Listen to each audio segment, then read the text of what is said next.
কি ঘটক, কোনো শুভ দিন পেলে? নিহার বাবু, সত্যি বলতে সামনের বৃহস্পতিবার একটা ভালো শুভ দিন আছে। এখন যদি আপনার ছেলে গোপাল রাজি হয় তাহলে কথাবার্তা এগোনো যেতে পারে। কে জানো ঘটক, যাওয়ার আগে ছেলেটার একটা গতি করে দিয়ে যেতে হবে তো, না হলে আমার ছেলে যা লাজুক আর ভোলা ভালা। সে আমি জানি নিহার বাবু, আপনাকে তো লতার কথা বলিয়েছি। বাপ মা মরা একমাত্র মেয়ে, ঠাকুমার কাছে মানুষ। ঠাকুমাও গত হয়েছেন বছর 4 হলো। লতাকে আমার খুব পছন্দ ঘটক, ওকেই আমার ছেলের বউ হিসেবে দেখতে চাই। ঠিক আছে নিহার বাবু, লতা আপনাদের পরিবারে এলে সব থেকে খুশি আমি বেশি হব। মেয়েটার একটা ভালো গতি হয়ে যাবে। তুমি আমার কথা মিলিয়ে নিও ঘটক, ওই মেয়ে আমার ঘরে এলে আমার ঘরকে আলো করে রাখবে। নিঃসন্দেহে নিহার বাবু, নিঃসন্দেহে আমিও আপনার সাথে একমত। এখন গোপাল বাবা যদি রাজি থাকে তাহলে আগামী বৃহস্পতিবারই লতাকে আপনাদের পরিবারে আনবার ব্যবস্থা করি। গোপাল আমার কথার অবাধ্য হবে না, তাতেও আমি আজকে রাতের বেলায় ও বাড়ি ফিরলে আমি কথা বলে দেখব কেমন। লতাকে নিশ্চয়ই খুব পছন্দ করবে ও।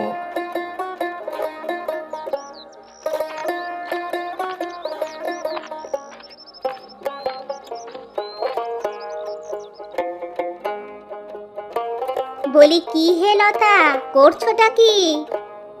এই যে কাকিমা, ঘরে কিছু বাসন কোসন ছিল সেগুলো ধুচ্ছি। তা বলি, কতদিন এরকম করে চলবে? এবার তো নিজের একটা ব্যবস্থা দেখো।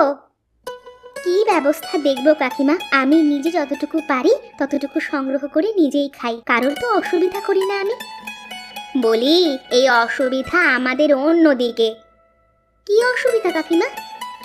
এই যে আইবুড়ো একটা মেয়ে একাই ঘরে পড়ে রয়েছো, বলি এই সব দেখে আমরা কি আর ভালো থাকতে পারি?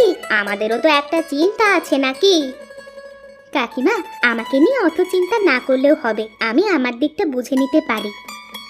না না, বুঝে নিলে তো হবে না, আমাদের একটা নৈতিক কর্তব্য আছে। তুমি বাপ মাহারা মেয়ে, সাত কুলে কেউ নেই, এখন তো আমাদেরকেই তোমাকে পার করে দিতে হবে, তাই না? কাকিমা, আমি তো বলেছি আমি বিয়ে করব না, আমি কারোর ঘাড়ে বোঝা হয়ে থাকতে চাই না। বালাই ষাট, বালাই ষাট, বোঝা হয়ে থাকবে কেন বাপু? তোমার ভাগ্যে নিশ্চয়ই তোমার মতনই কোনো ছেলে লেখা আছে। তুমি বলো তো, আমরা ছেলে দেখতে শুরু করি। কাকিমা, হঠাৎ করে আমার বিয়ে নিয়ে আপনারা এত উঠে পড়ে লাগবেন কেন বলুন তো? তোমার কষ্ট তো আমরা দেখতে পারি না বাপু। সেই ছেলেবেলায় মা বাবাকে হারিয়ে ঠাকুমার কাছে মানুষ হয়েছো, ঠাকুমাটাও চলে গেল, এখন তুমি একা, তোমার সাথীর একটা প্রয়োজন আছে বই কি। ঠিক আছে কাকিমা, তোমরা যেটা ভালো বোঝো করো, আমি আর কি বলবো।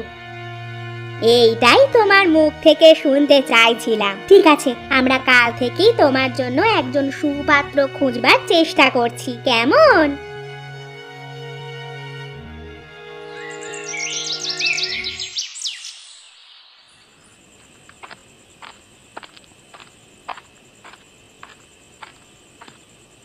গোপাল, বাড়ি এলি বাবা?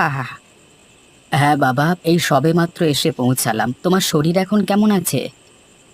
শরীরটা আগের থেকে অনেকটাই ভালো আছে। তুই হাত মুখ ধুয়ে একবার আমার কাছে আয় বাবা, তোর সাথে কিছু কথা আছে।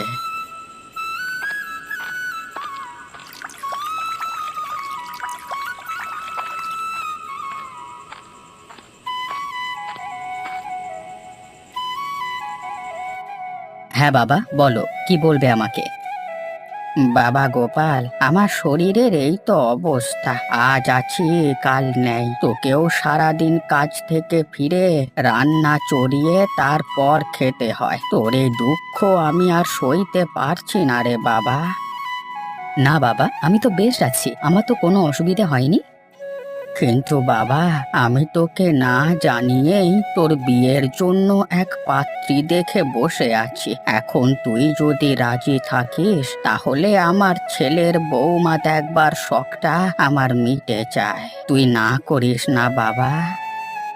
এখন তুমি যখন সবকিছু ঠিক করে বসে আছো, তখন আমি আর না বলবার কে? আর তোমাকেও দেখাশোনার প্রয়োজন আছে, এখন তোমার শরীরটাও ভালো নেই। আমার দেখাশোনার কথা বাদ দে, তুই তাহলে রাজি তো বাবা? হ্যাঁ, রাজি। তাহলে আসছে বৃহস্পতিবার একটা শুভ দিন আছে, ওই দিনই আমি আমার ছেলের বৌমাকে এই ঘরে আনবো। ঠিক আছে বাবা, আমি এখন রান্না চড়াই, না হলে তুমি আবার খেতে পাবে না সময় মতো।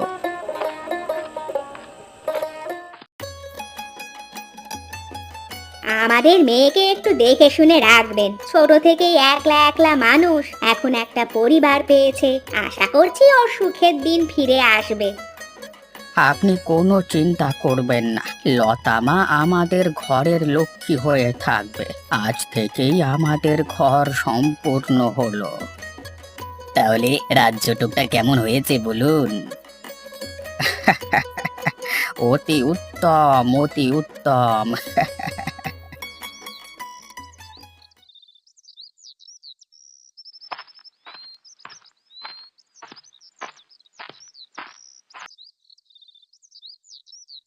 বাবা, আপনার সাথে আমার কিছু কথা ছিল। হ্যাঁ বলো বৌমা, কি কথা বলবে? বাবা, আপনার ছেলে সারাদিন বাইরে মুটে খেটে খেটে ক্লান্ত হয়ে যায়, আমাদের অন্য কিছু একটা করা দরকার। ওনার একার ঘাড়ে এই সংসারের দায়িত্ব দেওয়াটা ঠিক হচ্ছে না, ওনারও তো একটা ক্লান্তি আছে। তা তুমি ঠিকই বলেছ বৌমা, কিন্তু কি করা যায় বলো তো? বাবা, যদি আপনি কিছু মনে না করেন তাহলে আপনাকে একটা কথা জিজ্ঞাসা করব। অবশ্যই জিজ্ঞাসা করো বৌমা, এতে আবার মনে করবার কি আছে? তুমি আমার মেয়ে, তোমার কথায় কিছু মনে করব কেন? বাবা, আপনার কাছে কি কিছু জমানো পুঁজি আছে? হ্যাঁ আছে, কিন্তু কি করবে বৌমা? আসলে বাবা, আমি ভাবছিলাম আমাদের নিজস্ব একটা হোটেল খুলবো, সেখানে অনেক লোক খাবার খেতে আসবে। বাহ বৌমা বাহ, এ তো খুবই উত্তম প্রস্তাব, কিন্তু গোপাল কি রাজি হবে?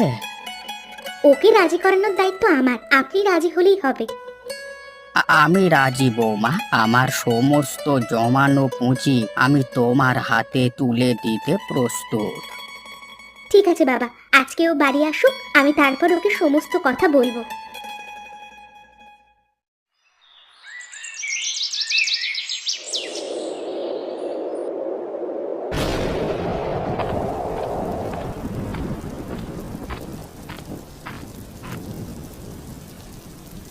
গিন্নি, কোথায় তুমি? এদিকে যে আমি একদম বৃষ্টিতে ভিজে গেলাম। এ মা, দেখো দেখি, তুমি যে একদম বৃষ্টিতে ভিজে গেছো। যাও, তোমার পোশাক পরিবর্তন করে নাও, আমি খাবার বাড়ছি। হ্যাঁ গিন্নি, নিচ্ছি। আসলে মাঝ রাস্তায় এমন বৃষ্টিটা নেমে গেল, আমি আর কোথাও দাঁড়াবার জায়গা পেলাম না, বাড়ি আস্তে আস্তে ভিজে গেলাম।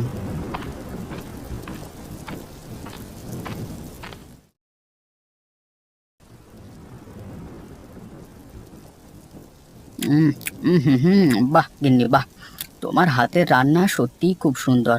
এত সুন্দর রান্না তুমি কোথায় শিখলে বলো তো? আমি আমার ঠাকুমার কাছে রান্না শিখেছিলাম, আমার ঠাকুমাও বলতেন আমার হাতের মধ্যে নাকি জাদু আছে। তিনি খুব একটা কিছু ভুল বলতেন না, সত্যি তোমার হাতের মধ্যে জাদু আছে। হ্যাঁ রে বাবা গোপাল, বৌমার তোকে আজকে কিছু একটা বলবার আছে। বৌমা, তুমি গোপালকে বলো। কি কথা বলবে গো, বলো আমাকে। আসলে আমি আর বাবা মিলে পরিকল্পনা করেছি আমরা একটা হোটেল খুলবো।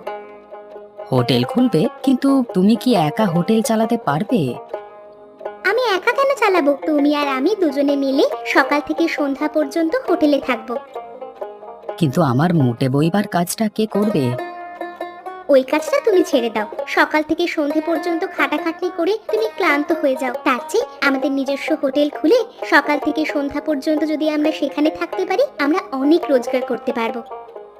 কথাটা তুমি মন্দ বলনি গিন্নি, কিন্তু হোটেল খোলবার জন্য তো আমাদের প্রাথমিকভাবে কিছু টাকা পয়সার দরকার, সেই টাকা এখন পাবো কোথায় বলো দেখি? সে নিয়ে তোকে চিন্তা করতে হবে না, আমি আমার জমানো সম্পদ তোদের হাতে তুলে দিচ্ছি। তুই বৌমার কথাটাকে ফেলিস না, বৌমা যা বলছে ঠিকই বলছে। ও, তাহলে তোমাদের বাপ বেটিতে শলা পরামর্শ আগেই হয়ে গেছে। হ্যাঁ, আমরা আগেই পরামর্শ করে নিয়েছি। এখন তুমি হ্যাঁ করলেই আমরা কাল থেকেই হোটেল করবার ব্যবস্থাটা শুরু করব। সবই বুঝতে পারছি গিন্নি, কিন্তু এখন তো বর্ষা নেমে গেল, এই সময় হোটেল খোলা কি ঠিক হবে? হবে হবে, হোটেল খোলবার পরেই আমাদের প্রথম মেনু হবে গরম গরম খিচুড়ি আর হাঁসের ডিম। তুমি মিলিয়ে নিও, অনেক লোকে গন্ধে গন্ধে খেতে চলে আসবে। তাহলে কালকে আমাকে কিছু তাল পাতা কেটে আনতে হবে। তাল পাতার ছাউনি দিয়ে এই বর্ষার মধ্যেই হোটেলটা খুলে ফেলতে হবে, কি বলো? বেশ, তুমি তাহলে কালকেই কতগুলো তাল পাতা কেটে আনো, আমরা কালকেই হোটেলটা প্রস্তুত করে ফেলি।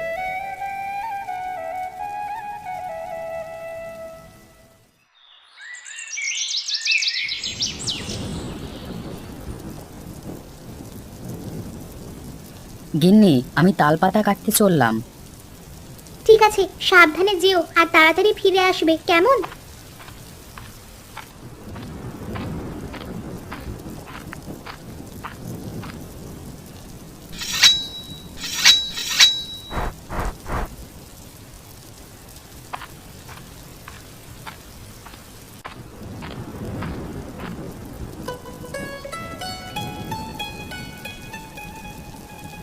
ব্যাস গিন্নি, আমাদের তাল পাতার হোটেল প্রস্তুত। তুমি যেমনটা বলেছিলে আমি তেমনটাই করে দিয়েছি।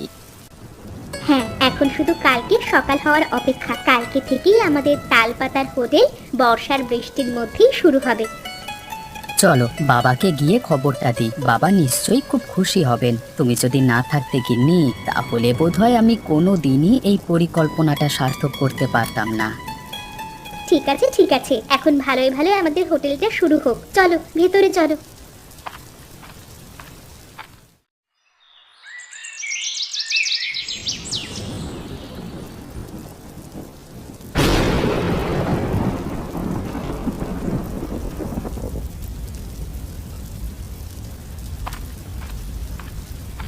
গিন্নি, তোমার রান্না কত দূর? এদিকে যে অনেক লোকজনের জমায়েত হয়ে গেছে।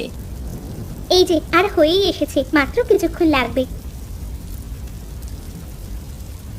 কই আর কতক্ষণ দাঁড়িয়ে থাকবো আমরা? খিচুড়ির গন্ধে যে দাঁড়িয়ে থাকতে পারছি না, খিদে যে পেটটা মোচড় দিচ্ছে। এই যে দাদা, হয়েই এসেছে, এরপর সকলকে দিতে শুরু করব।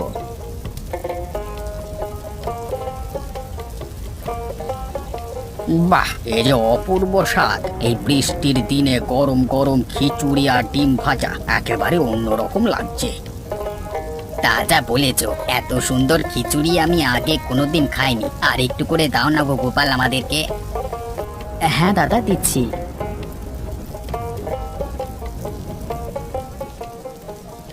গিন্নি, এ কি দেখছি আমি? এ যে একদিনে যে টাকা উপার্জন হয়েছে, আমি তো 1 মাস কাজ করেও এত টাকা উপার্জন করতে পারতাম না।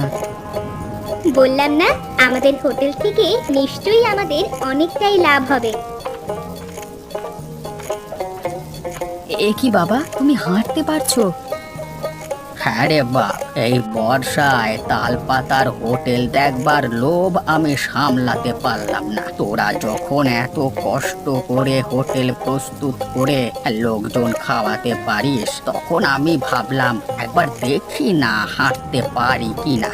চেষ্টা করতেই দেখলাম হাঁটতে পারছি, তাই তোদের হোটেলটাকে দেখতে এলাম। সত্যি বাবা, আজকে তুমি আর লতা না থাকলে আমি সারা জীবনেও এত টাকার মুখ দেখতে পেতাম না। আমি আর কি করেছি রে বাবা, সব বুদ্ধি তো আমার লতা মায়ের। আজকে ও না থাকলে এই বর্ষায় তাল পাতার হোটেল তৈরি হতো না, আর আমি হাঁটতেও পারতাম না।